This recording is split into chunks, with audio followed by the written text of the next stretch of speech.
नमस्कार बच्चों, आज हम बीएससी पार्ट सेकंड के सेकंड पेपर का एक topic molecular mechanism of muscle contraction के बारे में विस्तार से अध्ययन करेंगे। Next, molecular mechanism of muscle contraction. आज हम मसल कंट्रैक्शन की जो आणविक क्रियाविधि है उसके बारे में चर्चा करेंगे कि किस प्रकार से संकुचन के दौरान जो अणु है, प्राथमिक और द्वितीयक जो सूत्र हैं या जो अणु हैं, वो किस प्रकार से क्रिया करते हैं या संकुचन के दौरान अणु जो स्थिति है उसमें क्या परिवर्तन होता है, इसके बारे में चर्चा करेंगे। Sliding filament mechanism of muscle contraction. अगर हम डायग्राम की बात करें, चित्र 6.4 demonstrate the basic mechanism of muscle contraction, जो कि पिछले वीडियो लेक्चर में मैंने इसके बारे में चर्चा की थी। देखिए, इसमें आप ए और आई एंड जेड और एच क्षेत्र, एम लाइन, ये सब आपको बता दी गई है। यहाँ रिलैक्स्ड और कॉन्ट्रैक्टेड यानी संकुचित और शिथिलित अवस्था में अगर आप ए और आई बैंड को देखें तो इनकी लंबाई में कोई विशेष परिवर्तन नहीं होता है, यानी इनकी जितनी लंबाई है वो लंबाई फिक्स रहती है। देख सकते हैं आप, देखिए ये यहाँ पर यहाँ तक ये मायोसिन है और ये जो दूसरे वाले पिंक वाले हैं ये एक्टिन है। अगर इन तंतुओं को आप नीचे वाले डायग्राम में देखें तो देख सकते हैं यहाँ से यहाँ तक आपका एक्टिन है, ये आपका मायोसिन है।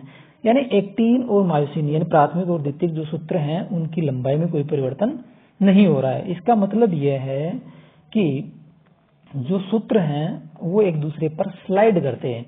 यहाँ पर देख सकते हैं कि इस क्षेत्र में जो एक्टिन फिलामेंट हैं एक दूसरे की ओर ओवरलैप कर रहे हैं। क्या कर रहे हैं और ये किस कारण से होता है, इसके बारे में भी हम चर्चा करेंगे। नेक्स्ट,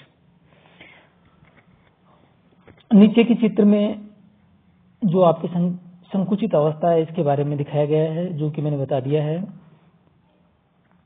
इसका मूल कारण क्या है? But what cause the actin filament to slide inward among the myosin filaments. देखिए, इसका जो मूल कारण है उसका आंसर यहाँ पर आप अच्छे से देख सकते हैं। देखिए, this caused by forces generated by interaction of cross bridge. ये भी पिछले वीडियो में मैंने बताया है। क्रॉस ब्रिज कैसे बनते हैं? From the myosin filament with the actin filament, यानी मायोसिन और एक्टिन के मध्य जो मायोसिन की संरचना है उसमें आपको हेवी और लाइट मिरोमायोसिन जो है उसके बारे में बताया था। और उसमें जो मायोसिन में एटीपेज, एंजाइम और एटीपी जो स्थल पाए जाते हैं वो कहाँ पर पाए जाते हैं? हेड रीजन था उस पर पाए जाते हैं। Under resting conditions these forces are inactive. अगर ये जब रेस्टिंग या शिथिल अवस्था में होती है, शिथिलित अवस्था में होते हैं तब ये इनएक्टिव होते हैं। But when the action potential, जैसे ही क्रिया विभव पहुंचता है तो क्या होता है, वहां पर जो सार्कोप्लाज्मिक रेटिकुलम है वहां से बहुत अधिक मात्रा में क्या निकलते हैं? कैल्शियम आयन निकलते हैं जो कि मायोफाइब्रिल को घेर लेते हैं। नेक्स्ट, देखिए यहाँ पर ये क्रॉस ब्रिज, आसानी से आप इनको देख सकते हैं। देखिए ये वाले हेड है, मायोसिन के हेड है और ये एक्टिन है, एक्टिन फिलामेंट, और ये पूरा का पूरा मायोसिन फिलामेंट। क्या है? मायोसिन फिलामेंट है। ये हिंज है। टू हेवी चेन्स किसकी है? ये मायोसिन की। ये इसका हेड है, ये इसका दूरस्थ सिरा है जो एक्टिन के साथ जुड़ा हुआ है। और ये बंधुता बनाने का भी यहाँ पर कोई कारण है। और किस कारण से बंधुता बनती है? जैसे कैल्शियम आयन आते हैं तो यहाँ पर बंधुता बनती है। और ये इसका हेड और ये इसका समीपस्थ सिरा है जहां पर एटीपेज एंजाइम पाया जाता है जो कि एटीपी को तोड़ता है, फलस्वरूप ऊर्जा उत्पन्न होती है। नेक्स्ट, देखिए, the calcium ion in turn activate the process between the myosin and actin filaments, यानी दोनों जो सूत्र है उनके मध्य एक्टिवेट कर देते हैं एंड कॉन्ट्रैक्शन बिगिंस, संकुचन प्रारंभ हो जाता है। But energy is needed for, यानी इस पूरी प्रक्रिया के लिए, या जो संकुचन की प्रक्रिया है, कौन सी संकुचन की जो प्रक्रिया है उसके लिए किसकी आवश्यकता होती है? ऊर्जा की। किसकी? ऊर्जा की। दिस एनर्जी कम्स फ्रॉम, कहां से आती है? हाई एनर्जी बॉन्ड, यानी केमिकल एनर्जी के रूप में होती है, एटीपी के रूप में, विच इज डिग्रेडेड, जिसको तोड़ा जाता है किसमें? एडीपी में। किसमें? एडीपी में, और एनर्जी प्राप्त होती है। नेक्स्ट, अब देखिए इसमें पेशीय संकुचन की कार्यविधि क्या है। यानी पेशी संकुचन है वो, उसके दौरान कौन कौन सी घटनाएं हो रही हैं? सबसे पहले होता है पेशिका उत्तेजन। क्या होता है? पेशिका उत्तेजन। इसके बारे में जो पिछला वीडियो था उसमें मैंने ये सभी चीजें आपको बता दी हैं कि पेशिका उत्तेजन किस प्रकार से होता है, आवेग कैसे पहुंचता है, और वहां पर कौन कौन सी प्रक्रियाएं होती हैं। उसके बाद में है उत्तेजन संकुचन। पहले उत्तेजन हुआ, उसके बाद में excitation contraction coupling. Excitation contraction coupling, जब ये कपलिंग होती है तो इनको, यानी या यूं कहें वहां पर ये काम हो गया है, तो नेक्स्ट जो बिंदु आएगा वो है अपसर्पी सिद्धांत। अपसर्पी सूत्र सिद्धांत या स्लाइडिंग फिलामेंट थ्योरी या अंतरांगुलन interdigitation theory given by A.F. Huxley और R Niedergerke and J Hanson and E Huxley ने कब दी है? 1958 में स्वतंत्र रूप से दोनों ने प्रस्तुत की है अलग अलग। इस सिद्धांत के अनुसार पेशीय तंतु में उपस्थित क्या? उपस्थित प्राथमिक मायोसिन और द्वितीयक यानी एक्टिन सूत्र क्या करते हैं? एक दूसरे पर स्लाइड करते हैं। क्या करते हैं? सर्पण करते हैं, जिससे एक जो पेशियां हैं उनकी लंबाई में परिवर्तन होता है। किसमें? जो स्केलेटल मसल हैं उनकी लंबाई में परिवर्तन होता है, लेकिन जो बैंड्स हैं ए और आई उनकी लंबाई में कोई परिवर्तन नहीं होता है। नेक्स्ट देखिए, जो इसमें आपको सूत्रों के सर्पण सिद्धांत को, जो सर्पण सिद्धांत है कि प्राथमिक और द्वितीयक सूत्र जो सर्पण कर रहे हैं उनको दो मान्यताओं के द्वारा, कितनी मान्यताओं के द्वारा? दो मान्यताओं के द्वारा। तो पहला है यहां पर डेविस सिद्धांत। कौन सा? डेविस सिद्धांत। और दूसरा है कैल्शियम रिलीज थ्योरी यानी कैल्शियम निष्कासन सिद्धांत। इससे पहले मैंने आपको बताया था अपसर्पी सूत्र सिद्धांत। देखिए उसमें होता क्या है, रियली वहां पर ए और आई की लंबाई में कोई परिवर्तन नहीं होता है। इसका मतलब है कि प्राथमिक और द्वितीयक सूत्र क्या करते हैं? स्लाइड करते हैं। तो इस पेशीय संकुचन के समय अनुप्रस्थ जो सेतु हैं वो महत्वपूर्ण भूमिका निभाते हैं, और वास्तव में जो अनुप्रस्थ सेतुओं की क्रियाशीलता के फलस्वरूप ये संभव होता है। और ये मैंने आपको बताया था कि मायोसिन अणुओं के शीर्ष पर एंजाइम और एक्टिन बंधुता के गुण पाए जाते हैं, और ये अनुप्रस्थ सेतुओं को एक्टिन से जोड़ने का कार्य करते हैं। और ये मायोसिन को हम बहुत ही अच्छी तरह से अगर हम पढ़ें तो ये हमें इसकी जानकारी मिलती है, क्योंकि इससे अपसर्पी सूत्र है या उस सिद्धांत को समझने में हमें सहायता मिलती है। अपसर्पी जो सूत्र है उसमें एक्टिन व मायोसिन अणुओं के मध्य एक आपेक्षिक बल उत्पन्न होता है, जिससे सर्पण एक उपयुक्त दिशा में निर्धारित दिशा में गति करते हैं, और इसको हम इस सिद्धांत के द्वारा अच्छे से समझ सकते हैं। नेक्स्ट जो है, और ये सेतु कुछ समय तक या कुछ समय पश्चात वहां से स्वतंत्र होकर, यानी पहले सेतु बनते हैं किसके कारण? उसको अगले सिद्धांत में पढ़ेंगे जब आणविक जो आधार है उसके आधार पर, और ये सेतु कुछ समय पश्चात स्वतंत्र होकर नए स्थान से संलग्न हो जाते हैं। जो अनुप्रस्थ सेतु है वो समय के साथ बदलते रहते हैं। इसके अलावा प्रत्येक स्थान पर जहां जहां एक्टिन व अनुप्रस्थ सेतु आपस में क्रिया करते हैं वहां पर क्या होता है?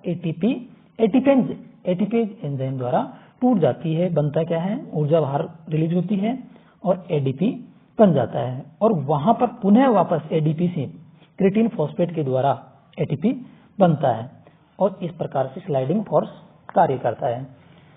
तो आर डेविस जो सिद्धांत है वो क्या कह रहा है?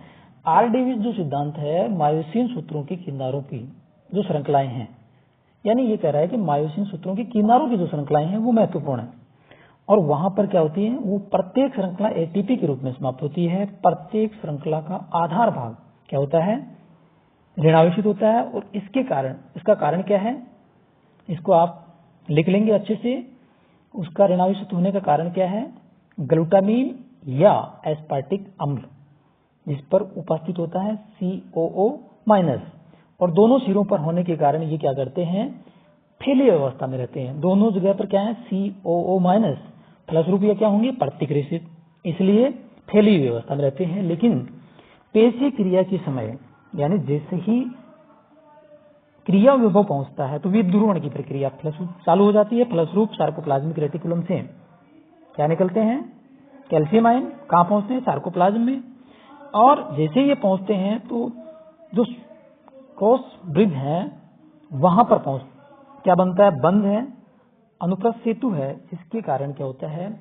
एक्टिन और मायोसिन के मध्य एक रासायनिक बंध बनता है, केमिकल बॉन्ड बनता है और सार्कोप्लाज्मिक रेटिकुलम से प्राप्त कैल्शियम आयन अनुप्रस्थ सेतु के दूरस्थ जो ऋणावेश सिरे हैं उनके जो प्रतिकर्षण था वो क्या हो जाता है? समाप्त, क्योंकि दोनों CO के माइनस के मध्य क्या आ गया? कैल्शियम आयन जो कि पॉजिटिव है। इस कारण से जो प्रतिकर्षण था वो समाप्त हो गया और कुंडलित होने के कारण आकार में छोटा हो जाता है। इसके छोटा न केवल छोटा होता है बल्कि ये एक्टिन सूत्र को खींचता है और ये आधार की ओर गमन करता है। अनुप्रस्थ सेतु किस ओर करता है? आधार की ओर। जैसे ही अनुप्रस्थ सेतु आधार की ओर गमन करता है, समीपस्थ सिरे पर क्या होता है? एटीपेज एंजाइम होता है जो इसको क्या कर देता है?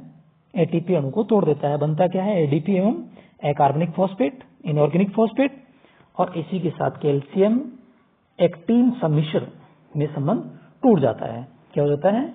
एक्टिन कैल्शियम के मध्य जो कैल्शियम एक्टिन कॉम्प्लेक्स था वो टूट जाता है और इस प्रकार से जो एडीपी पेशी ध्रुव में उपस्थित क्रिएटिन फॉस्फेट से क्रिया करके क्या बनाएगा? एटीपी। तथा अनुप्रस्थ सेतुओं के दोनों सिरों के मध्य पुनः प्रतिकर्षण स्थापित हो जाएगा। क्यों? वहां से वापस कैल्शियम हट गया है, जिससे दोनों सिरों के मध्य प्रतिकर्षण होता है तथा अनुप्रस्थ सेतु पुनः फैल जाते हैं और यह संपूर्ण प्रक्रिया बार बार दोहराई जाती है, जिससे अनुप्रस्थ सेतु बनते हैं, टूटते हैं तथा लगातार ये प्रक्रिया दोहराई जाती है। इस प्रकार से एक्टिन व मायोसिन के मध्य सर्पण की क्रिया जारी रहती है, यानी स्लाइडिंग की प्रक्रिया जारी रहती है। कैल्शियम आयनों की पेशीय द्रव्य में उपस्थित शिथिलीन क्रिया को प्रेरित करती है। यानी कैल्शियम आयन कहां पर है? पेशीय द्रव्य में। जैसे ही वहां पर है तो शिथिलीन की प्रक्रिया होगी, जिससे कैल्शियम आयन पुनः कहां चले जाएंगे? सार्कोप्लाज्मिक रेटिकुलम में। और जैसे वो सार्कोप्लाज्मिक रेटिकुलम में जाएंगे, वो कैल्शियम आयन हट जाते हैं तो संकोचन की प्रक्रिया क्या हो जाती है? बंद हो जाती है, जिसके बारे में पिछले वीडियो में भी मैंने बताया था। इस प्रकार हम हक्सले के द्वारा प्रस्तावित पेशी संकुचन मॉडल को डेविस ने क्या प्रदान किया है? आणविक आधार। यानी जो हक्सले द्वारा प्रस्तावित पेशी संकुचन का मॉडल था उसको आणविक आधार किसने प्रदान किया है? डेविस ने। नेक्स्ट जो थ्योरी है कैल्शियम, कौन सी थ्योरी है? देखिए,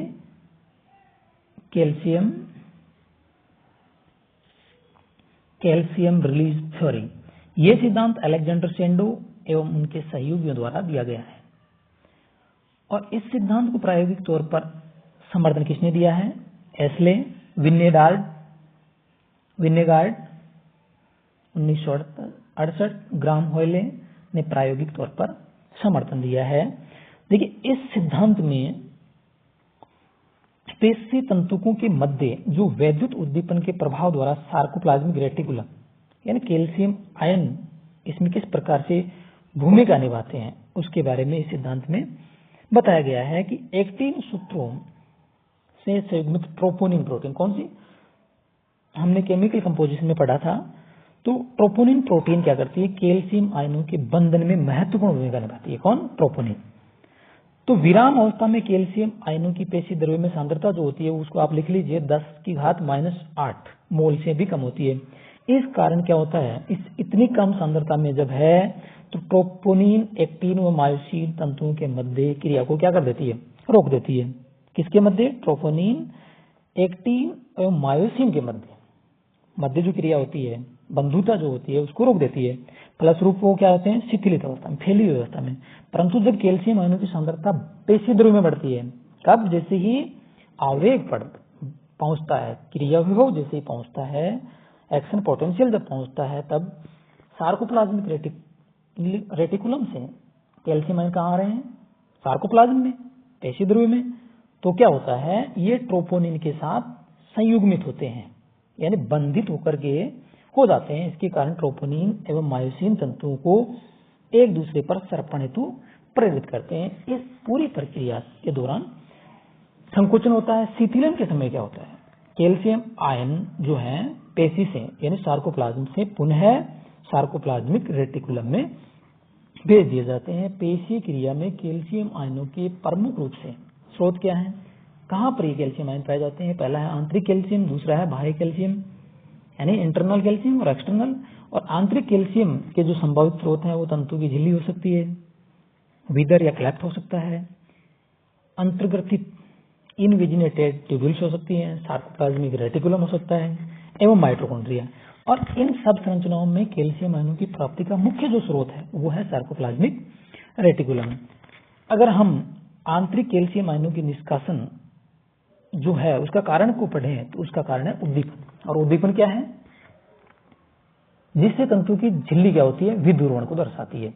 ये मैंने पहले बता दिया है कि एक्शन पोटेंशियल जैसे ही पहुंचता है या क्रिया विभव जैसे ही पहुंचता है, किसके कारण, उद्दीपन के कारण। तो सार्कोलेमा के विध्रुवण के फलस्वरूप अनुप्रस्थ नलिकाओं पर भी आवेश पहुंच जाते हैं। हीमोगोजेन सेरेटर के अनुसार मेंढक की जो पेशी कोशिकाओं में आवेग के संवहन की दर कितनी होती है, 8 सेंटीमीटर प्रति सेकेंड। पेशीय शिथिलन की क्रिया सतही झिल्ली के पुनः अपनी स्थिति में लौटाने के कारण होती है। शिथिलन कब होता है, यानी झिल्ली अपनी पुनः स्थिति में, यानी विध्रुवण हुआ उसके बाद में वापस क्या हो जाएगा, ध्रुवण होना ही है। विध्रुवण के तुरंत पश्चात पुनः ध्रुवीकरण यानी विध्रुवण, उसके बाद में रीपोलराइजेशन यानी ध्रुवित अवस्था में वो रहती है, जिससे कैल्शियम आयनों की निष्कासन का उद्दीपन क्या हो जाता है, निष्क्रिय, इनएक्टिव हो जाता है। जबकि पहले क्या हुआ था, एक्टिव हुआ था। यानी जैसे ही उद्दीपन पहुंचता है कैल्शियम आयन निष्कासित होते हैं, लेकिन जैसे ही रिपोलराइजेशन होता है, ध्रुवता में परिवर्तन होता है, निष्कासन बंद हो जाता है, कैल्शियम आयनों की निष्कासन की क्रिया बंद हो जाती है। दूसरे शब्दों में ये कह सकते हैं कि शीतलन की प्रक्रिया के दौरान रेटिकुलम में कैल्शियम आयनों के पुनः लौट जाने के कारण होती है। यानी कैल्शियम आयन कहाँ पहुंच जाते हैं, एंडोप्लाज्मिक रेटिकुलम में। यद्यपि संकुचन की अपनी चरम सीमा पर पहुंचने पर ही स्वतंत्र कैल्शियम आयनों की सांद्रता कम होना, यानी जैसे ही चरम पर पहुंचता है संकुचन, कैल्शियम आयनों की सांद्रता क्या हो जाती है, धीरे धीरे कम हो जाती है। इस प्रकार पेशीय संकुचन की क्रिया का प्रारंभ कैल्शियम आयनों को निष्कासन, इन आयनों को पुनः लौट जाने से होता है, यानी संकुचन की प्रक्रिया लौटने से होती है। तो इस प्रकार से हमने जो आणविक आधार है या आणविक जो प्रक्रिया है पेशीय संकुचन की, उसके बारे में आज जानकारी प्राप्त की। इसी के साथ हमने पेशीय संकुचन की फिजियोलॉजी क्या है उसके बारे में भी अध्ययन किया। Thank you.